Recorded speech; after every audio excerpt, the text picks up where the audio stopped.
It had poured yesterday afternoon and all night, but the rain had stopped right when I'd left the house that morning. The scent of fresh soil lingered, mixed with the fragrance of plum blossoms. Suddenly, Toshi stood and waved. I turned toward the door and saw 3 girls walking toward our table. The one in front was the beautiful freshman Toshi was after, and the 2 girls behind were a study in opposites. One had long, silky black hair and a serious expression behind a pair of old-fashioned thick-rimmed glasses. The other was glamorous, with bleached permed hair and a body-hugging dress that emphasized her curves. The blonde was 100% Jin's type, so I knew I'd be expected to make conversation with the glasses girl. Before anyone else could say a word, Jin spoke. "I can't believe you're here, Sumida," he said. The girl with the glasses gave him a thin smile. "Me neither. I'd never have guessed I'd see you again. I'm surprised you remember my name." Jin chuckled. "Come on, my memory isn't that bad." "You know each other?"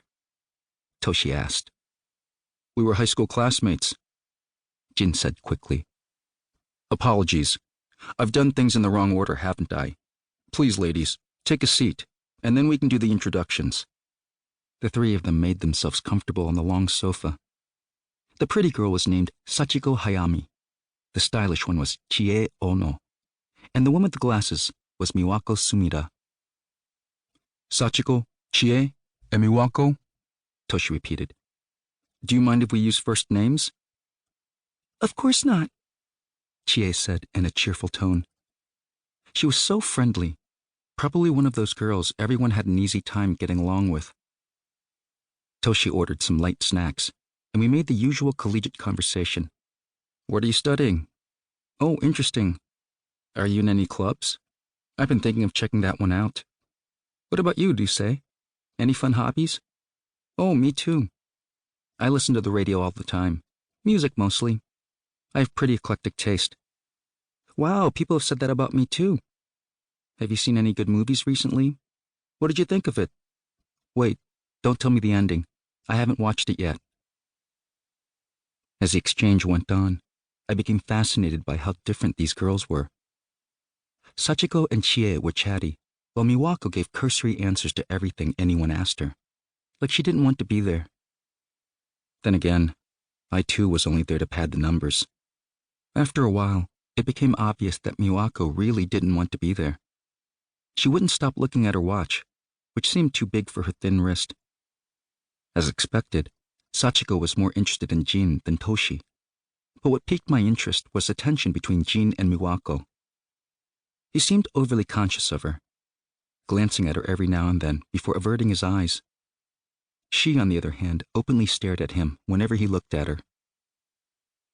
When the girls excused themselves to go to the washroom, Toshi wasted no time in grilling Jin. "You've gone on a date with Miwako, haven't you?" he asked. Not bad for Toshi.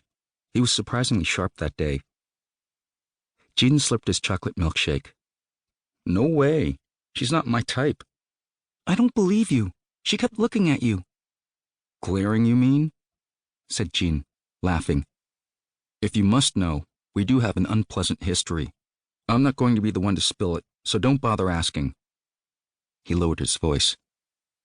"But the other girl, Chie, she's hot." "Yeah, and nice too." Toshi seemed to have forgotten his question. "So you're going for her? You say, I think you do well with the mature type," Jin said. "You prefer older girls, don't you?" "I've never said that," I said, stirring my drink with a straw. "Look," Jin said, "just go along with it unless you've got a violent objection." I didn't respond. Even without them suggesting it, I would have chosen Miwako over the other 2. She seemed sensible. A girl like her wouldn't expect too much from a setting like this. Regardless of whom I ended up talking to, we would probably go to the karaoke together as a group, exchange numbers out of courtesy, and part ways, never to see each other again. She would forget me, and I would forget her. That was all. But when it came to Miwako Sumida, nothing was as I expected. As predicted,